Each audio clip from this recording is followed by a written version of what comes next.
वो ट्रेन में जा रही है, लोग उसको घूर घूर के देख रहे हैं। वो रास्ते में चल रही है, लोग उसको तमाशा बना रहे हैं। अगर ऐसा कपड़ा आपने अपनी बहू बेटी को लाके दिया है तो जरा ये हदीस भी आप सुन लीजिए। अल्लाह के नबी फरमाते हैं, सलासतुन ला यंजुरुल्लाहु इलैहिम अज़्ज़ व जल्ल यौमल क़ियामह। क़यामत के दिन 3 लोग ऐसे होंगे जिनकी तरफ अल्लाह ताला देखेगा भी नहीं, न तो उनसे बात करेगा, न उनको गुनाहों से पाक व साफ करेगा, न उनको अल्लाह ताला उनकी तरफ रहमत की नज़र से देखेगा। 3 लोग ऐसे बदनसीब होंगे कि क़यामत के दिन अल्लाह ताला उनकी तरफ देखेगा भी नहीं। कौन 3 लोग होंगे? नंबर 1, अल-आक़ु लिवालिदैहि, अपने माँ बाप को दुख देने वाला, अपने माँ बाप से रिश्ता तोड़ने वाला, रिश्ता काटने वाला, अपने माँ बाप को सताने वाला। माँ बाप ने पैदा किया है आपको, पैदा करने वाला अल्लाह है, मगर उसने जरिया बनाया है आपके माँ बाप को। माँ बाप जैसे भी हों, उनकी बातें गलत भी हों, तब भी आपको इसका अधिकार नहीं है कि आप माँ से बात ना करें, आप बाप से बात ना करें।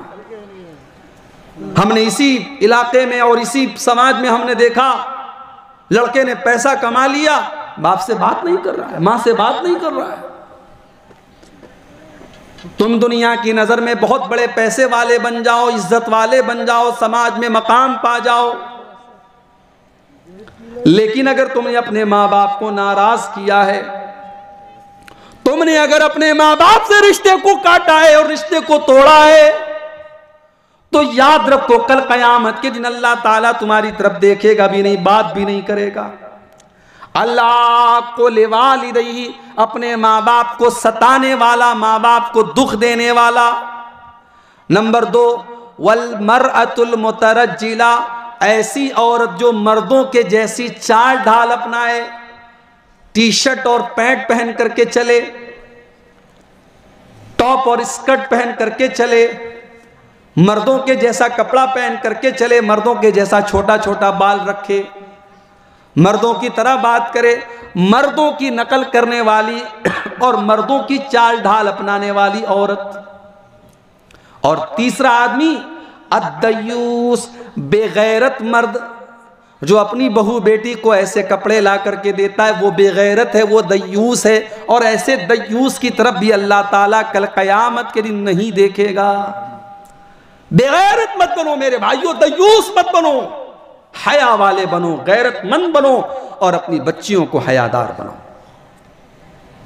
मैं जानता हूं रात ज्यादा हो रही है, 2:30 बजने वाले हैं, और मैं ये भी देख रहा हूं बहुत सारे लोग अब धीरे धीरे जाने के फराक में हैं।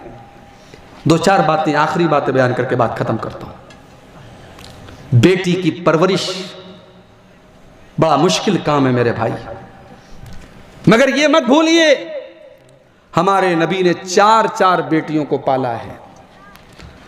हमारे नबी भी 4-4 बेटियों के बाप हैं, और हमारे नबी ने बेटियों को बहुत प्यार से पाला है, बहुत मोहब्बत से पाला है।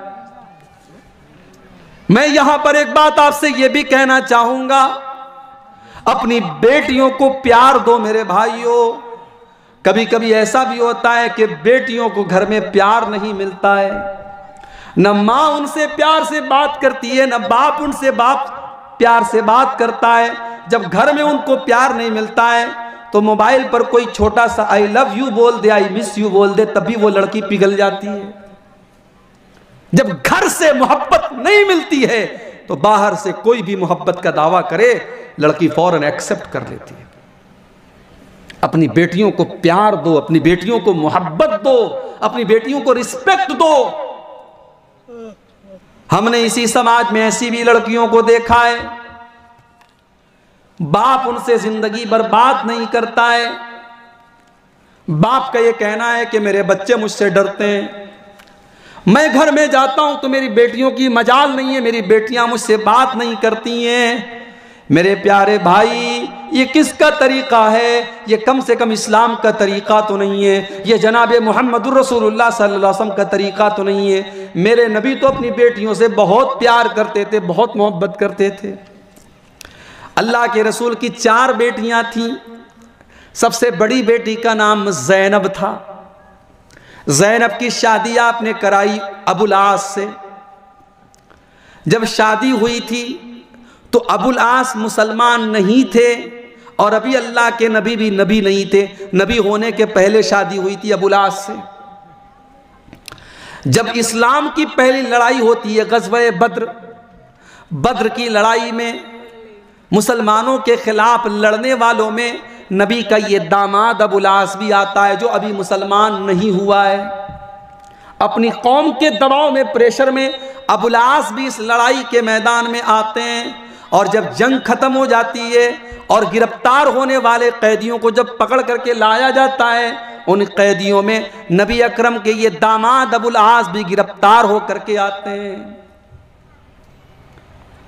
जब अल्लाह के नबी अपने सहाबा से कहते हैं कि जो कैदी गिरफ्तार होकर के आए हैं उनसे पैसा ले लो, उनसे फिदिया ले लो, उनको रिहा कर दो, तो अल्लाह के नबी की सबसे बड़ी बेटी ज़ैनब भी अपने शौहर को छुड़ाने के लिए अपने गले का हार लेकर के आती हैं और मुसलमानों को वो हार दे करके कहती हैं मेरे शौहर को छोड़ दो, मेरे शौहर को रिहा कर दो।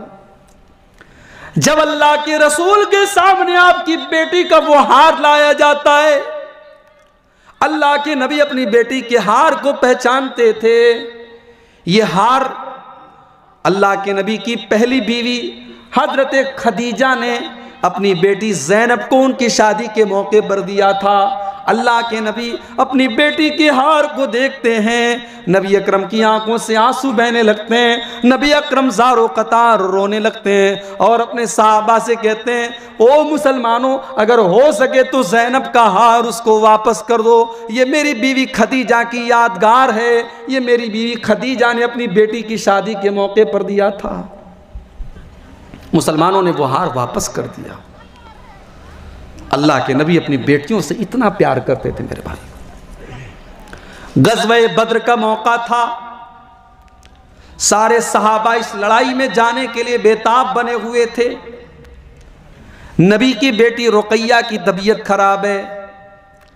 हजरत रुक़ैया को चेचक के दाने निकले हुए हैं, बीमार है, बिस्तर पे पड़ी हुई हैं।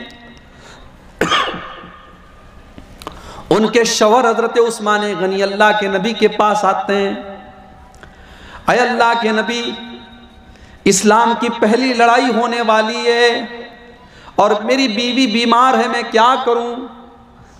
अल्लाह के नबी कहते हैं, उस्मान, तुम अपनी बीवी की इयादत करो, तुम अपनी बीवी का ख्याल रखो, मैं तुम्हें गारंटी देता हूं तुम्हें ग़ज़वा बद्र में शामिल होने का पूरा पूरा सवाब मिलेगा, तुम्हारे सवाब में कोई कमी नहीं आएगी। अय उस्मान गनी, मैं गारंटी लेता हूं तुम मेरी बेटी का ख्याल रखो, मेरी बेटी बीमार है। अल्लाह के नबी अपनी बेटियों से इतना प्यार करते थे कि अपनी बेटी का ख्याल रखने के लिए अपने दामाद को अपने जंग के मैदान में जाने नहीं दिया। और आगे बढ़िए, नबी की सबसे छोटी बेटी का नाम कोई बता सकता है?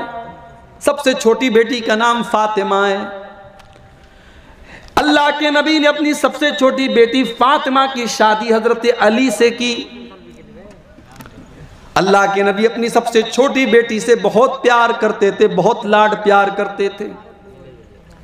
अम्मा आयशा फरमाती हैं, जब हजरत फातिमा से मिलने के लिए कभी आती थी तो अल्लाह के नबी अपनी बेटी के इस्तकबाल में खड़े हो जाते थे और अपनी बेटी का हाथ पकड़ करके चूम लेते थे और अपनी बेटी का इस्तकबाल करते थे और कहते थे, मरहबम बिबनती, मेरी बेटी तेरा स्वागत है, मेरी बेटी तेरा वेलकम है, तेरा खैर मकदम है। और अल्लाह के नबी अपनी कुर्सी पर अपने बगल में अपनी बेटी फातिमा को बिठाते थे। बेटी से प्यार करो मेरे भाइयों, बेटी से प्यार करना नबी की सुन्नत है। बेटी को मनहूस मत समझो, बेटी को बोझ मत समझो। ये अलग बात है कि हमारे समाज में बहुत सारी रस्में, जैसे जहेज की रस्म है, इस रस्म ने बेटी को एक बोझ बना दिया है। इस रस्म को खत्म करो, बेटी को बोझ मत समझो। बेटी बोझ नहीं है, बेटी तो आपको जहन्नम की आग से बचाने का काम करती है। अल्लाह की का वो फरमान मैं आपको फिर से याद दिला रहा हूं, कू अनफुसकुम व अहलीकुम नारा अपने आप को और अपने घर वालों को जहन्नम की आग से बचाओ।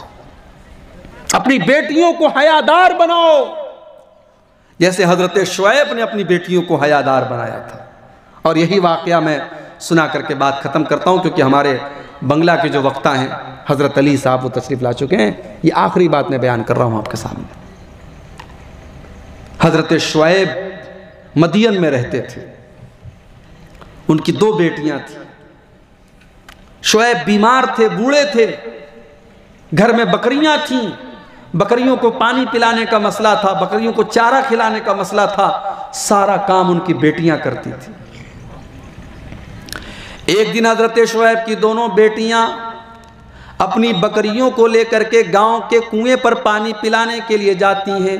वहां मर्दों की लाइन लगी थी, वो दोनों लड़कियां मर्दों की लाइन से अलग खड़ी थी अपनी बकरियों को लेकर के। इत्तेफाक से उसी वक्त हजरत मूसा अलैहिस्सलातु वस्सलाम मदियन पहुंचे। बहुत लंबा सफर करके हजरत मूसा मदियन पहुंचे थे, थके हारे थे, एक पेड़ के नीचे बैठे हुए थे। हजरत मूसा की नजर पड़ी कि मर्दों की लाइन लगी है और 2 लड़कियां अपनी बकरियों को लेकर के किनारे खड़ी हैं। हजरत मूसा आए और पूछा कि माँ खतबुकुमा, क्या बात है, तुम दोनों यहाँ क्यों खड़ी हो? लाइन में लग करके जल्दी से अपनी बकरियों को पानी क्यों नहीं पिला लेती हो? काल ताला नस्की हत्ता युस्दिर रिया। शुएब अलैहिस्सलाम की लड़कियों ने जवाब दिया कि मर्दों की लाइन में लग करके हम अपनी बकरियों को पानी नहीं पिलाएंगे, ये हमारे बाप ने हमें नहीं सिखाया है। हमारी तरबियत ऐसी नहीं हुई है कि हम मर्दों की लाइन में लगे। आज मुसलमान लड़कियां ट्रेनों पर और बसों पर मर्दों के बगल में बैठती हैं। अब तो मर्दों की लाइन में लड़कियों की, औरतों की लाइन पहले अलग लगती थी, अब तो बहुत सारी जगहों पर एक ही लाइन लगती है। स्टेशन पर टिकट के लिए भी अब एक ही लाइन लग रही है। मुसलमान औरत मर्दों के साथ टच नहीं करती है, उनसे सट करके नहीं खड़ी होती है। ये हजरत शुएब की बेटियों ने सिखाया। उसके बाद कहती हैं वह अबूना शैखुन कबीर, हमारा बाप बूढ़ा है, बिस्तर पे पड़ा हुआ है, वरना बकरियों को पानी पिलाना ये हमारा काम नहीं है, ये तो मजबूरी में हमको करना पड़ रहा है, वरना ये हमारा काम नहीं है। हजरत मूसा अलैहिस्सलाम ने देखा कि दोनों लड़कियां बेचारी लाइन में कब तक खड़ी रहेंगी। उन्होंने कहा अच्छा इधर एक काम करो, मुझे अपनी बकरी दो। उनकी बकरी को उन्होंने पकड़ा और सारी भीड़ को क्रॉस करके आगे बढ़े। और मूसा अलैहिस्सलाम माशाअल्लाह बॉडी बिल्डर भी थे, उन्होंने कुएं का पत्थर अपने हाथ से उठाया और कुएं के पानी को खींचा और बकरियों को पानी पिलाया और बकरियां उनके हवाले कर दी। दोनों लड़कियों ने बकरियों को लिया और अपने घर चली गई। आज का हमारे दौर का नौजवान होता और किसी लड़की की ऐसी मदद करता तो जाते जाते पूछता आपका नाम क्या है, आपका मोबाइल नंबर ज़रा बता दीजिए, फेसबुक की आईडी बता दीजिए। हजरत मूसा अलैहिस्सलातु वस्सलाम ने एक मुसलमान नौजवान का कैरेक्टर पेश किया कि अगर कोई लड़की है, कोई औरत है, मुसीबत में घिरी है तो उसकी कमजोरी का फायदा मत उठाओ, उसकी मदद करो और मदद करके उसका मोबाइल नंबर हासिल करने की और उसका नाम पूछने की जरूरत मत महसूस करो। दोनों लड़कियां चली गईं। अब मूसा अलैहिस्सलाम आए, अब फिर पेड़ के नीचे बैठ गए। अब आसमान की तरफ हाथ उठा के दुआ करते हैं, रब्बि इन्नी लिमा अंज़लत इलय्या मिन खैरिन फ़क़ीर। ऐ मेरे परवरदिगार, मैं बहुत दूर का सफ़र करके आया हूँ, मैं भूखा हूँ, मैं प्यासा हूँ, न मेरे सर के ऊपर छत है, न मेरे पेट में अनाज का दाना है। परवरदिगार मैं तेरे करम का मोहताज हूँ, तू अपना करम मेरे ऊपर नाजिल फरमा। अभी मूसा अलैहिस्सलाम ने दुआ की, इतने में दोनों लड़कियों में से एक लड़की आई। अब जरा गौर कीजिएगा, जिस बात को बयान करने के लिए मैंने पूरा वाकया आपको सुनाया है वो बात बयान करके मैं बात खत्म कर रहा हूं। दोनों लड़कियों में से एक लड़की आई। अब वो लड़की कैसे आई, कुरान करीम उसके चलने का अंदाज बता रहा है। फजाअतहु इहदाहुमा तमशी अला इस्तिहयाइन, दोनों लड़कियों में से एक लड़की शर्माते शर्माते शर्माते शर्माते चलते चलते आई। उसकी चाल के अंदर भी शर्म थी, वो शर्मा शर्मा के चल रही थी। तो लड़कियों की तरबियत ऐसी करो मेरे भाइयों कि उनकी चाल के अंदर भी शर्म व हया हो। अगर आप बेटी के बाप हैं तो आपको ये सबक सीखना चाहिए जो हज़रत शुएब अलैहिस्सलाम की बेटियों ने हमें और आपको दिया है कि एक मुसलमान औरत की चाल के अंदर भी शर्म व हया होनी चाहिए। ये औलाद की तरबियत और घर वालों की तरबियत के ताल्लुक़ से चंद अहम बातें थी। हम अल्लाह से दुआ करते हैं रब्बुल आलमीन हम सबको अपनी और अपने घर वालों की इस्लाह करने की तौफ़ीक़ अता फ़रमाए।